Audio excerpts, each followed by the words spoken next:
Hello everyone, welcome to the HardReset channel, and today I'm going to show you how to force 48 megapixel photos on the iPhone 17 Air.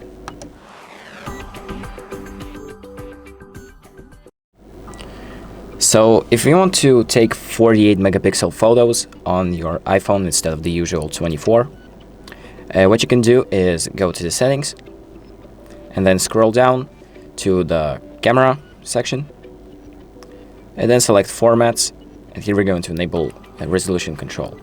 Let's enable that.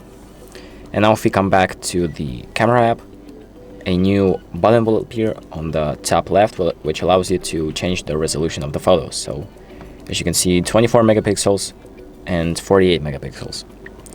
And that's how you do it. So now I have 48 megapixels selected. Let's take a photo. And now if we go to that photo, scroll up to check it out, we can see right here that it says 48 MP, which is 48 megapixels. And that's pretty much it. So thank you for watching. I hope this video helps you, and make sure to like and subscribe.